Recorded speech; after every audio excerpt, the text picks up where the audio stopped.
It has been far too long since we talked kit on this channel. And today we're going to fix that in a big way. You are bombarded on social media with cycling brands selling you the newest jersey and the best new look. So what I want to do today is we'll help you navigate what you're seeing in 2021. Let's talk about the top 3 cycling fashion trends you should consider and how to style them.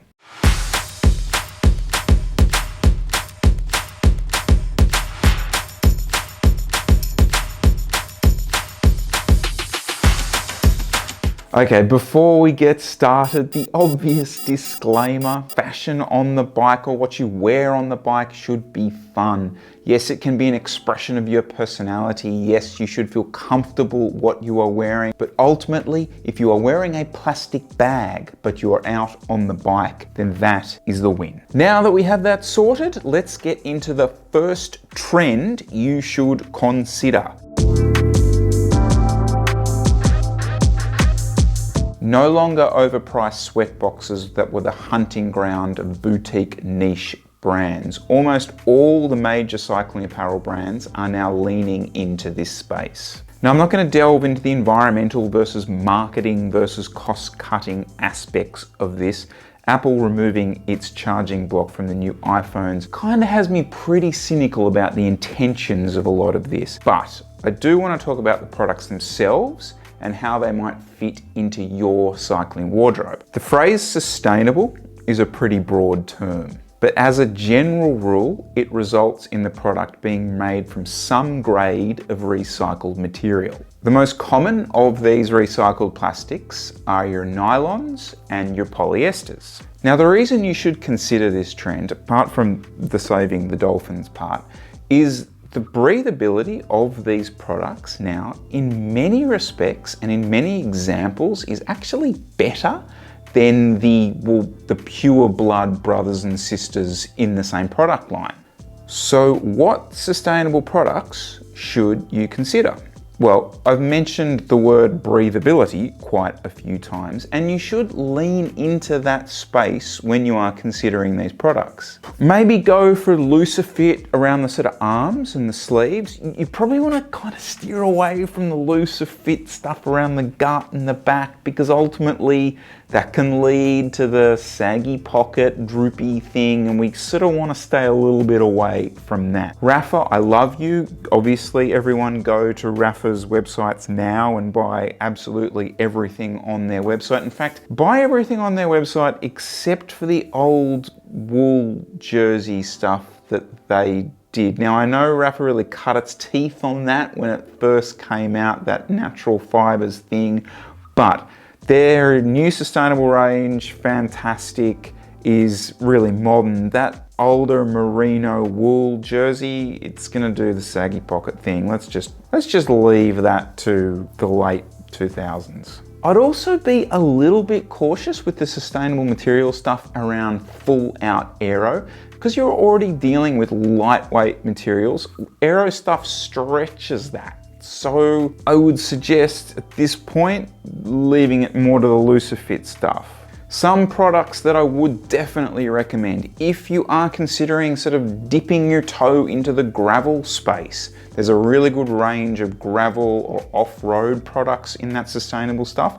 Would fit really well, breathable, looser. Yeah, and my last comment about maybe styling this stuff is in terms of the colorways, maybe steer a little bit away from the pastels and the brighter colors and lean towards darker shade, earthier shades.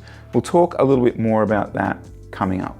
So my second cycling fashion trend you should consider are geometric patterns and, well, patterns in general. But I want to simplify this. Really, all you're looking for is something that adds a bit of depth or a little bit of texture to the overall design. Slapping a couple of pineapples on a blue jersey is not really what we're talking about here. This trend kind of takes its lead from like 90s streetwear and sportswear. So us kids of the 90s should be well and truly placed to know what to look for. No, MC Hammer pants do not fit part of this bill. A real benefit of this look is where color blocking and gradients kind of separated the jerseys out. Patterns and this sort of thing adds depth, and it allows you to sort of just dabble in it in little bits of the jersey if that's the way you want to go about it. This can very much be something where you just find a nice pattern or a nice design on the sleeve or on the back or on the pockets or something like that, so you can kind of just dip your toe in it as you work. That leads me to how to style this look, which is a little bit easier than you might expect. One of the great things about this trend is it looks great with plain black bibs, plain socks, plain shoes. Where you can really try and take this look to the next level though is, let's say for example, you're just using plain black bibs with it. Try and think to maybe use your accessories, maybe sunglasses or something like that to pick up on the pattern that you're running in the jersey. Another styling idea for this, and this is out of my wheelhouse, I'm not gonna lie to you, the writers of movie style would probably say it requires big cojones. It can be done in verse, and by that I mean geometric patterned shorts and a plain jersey. And if done, double tick. But it is out there, it is an option, consider it if your cojones are suitable. So the third trend that you can consider having a little bit of a play around with is a slight change of color palette, seeing more earthy, deeper, richer colors. Okay, so that sounds pretty simple. We are talking about deeper reds that are burnt umber, blues that tend towards dark navy, yellows that are a little bit more mustard, and greens that, well, are a little darker. So that's the palette, but why you should consider leaning into this trend is when you wear it well with quality garments, it has this unique ability of giving off this kind of relaxed vibe, but with a classy undertone.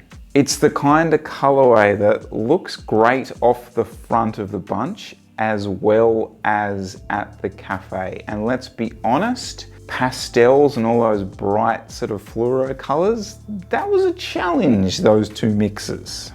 So what about a couple of options on how to style this look? Because it can easily just be boring. So let's do maybe 3 looks you can consider as part of this sort of color palette. And the first one is non-black bibs. And when I say non-black bibs, I'm talking about maybe some pre-dyed dark navy or some deep green bib shorts. Try and keep your accessories kind of pretty pared down if you're running sort of two-tone bib short and jersey, because you really want that to be the highlight of the look rather than the accessories. The second way to style it maybe is to look at the trimmings of your jerseys or your accessories and try and pop some color into there. An idea there might be a dark navy jersey with a hint of like a lime green in it or something like that. Something that's not overpowering, just pops the color out a little bit. If you are gonna try and do that, maybe potentially avoid clashing it with some crazy socks. You really want the pop of the color to be in those trimmings. And the third way to style this is to run a colored base layer. For example, if you're running like dark navy shorts and like a dark green jersey, like a brown or a mustard under jersey, wow. Like you'll just be unzipping in friggin' 3 degrees to get that out on show. So there we have it, folks.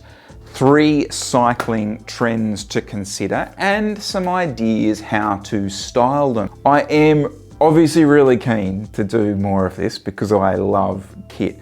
But as much as possible, I want to try and avoid the do's and don'ts thing and be more constructive, like give ideas about, okay, well, here's a trend or here's a look, maybe try and do it this way.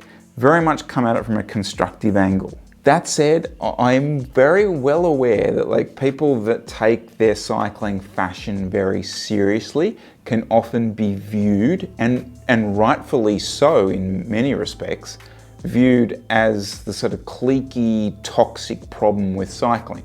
Oh, he's not wearing the right socks, or they don't match this, or that, you know, you've all heard it, right? I don't know, like I've always believed that that's the attitude of that individual. It's the attitude of someone insecure with something to hide. It's the attitude of a dickhead. And I just think that's very separate from putting on a jersey or thinking about putting on a jersey that essentially makes you feel good, makes you feel fast, is sometimes an expression of your personality, which I don't think is a bad thing.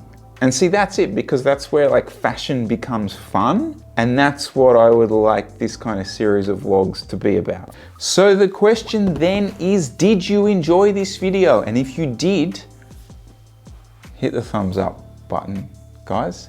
Please do.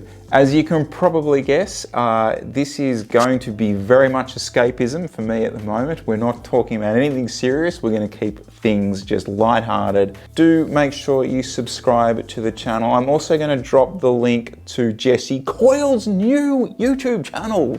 That's it. Get amongst it. Not the video about Chris Miller. That's a terrible video, but watch all the other ones. Watch all the other ones, they're brilliant. All right, guys, thank you so much for watching. Really looking forward to seeing the comments on this one, actually. Oh, don't talk about fashion. Don't do it. Get off the mic. All right, talk to you soon.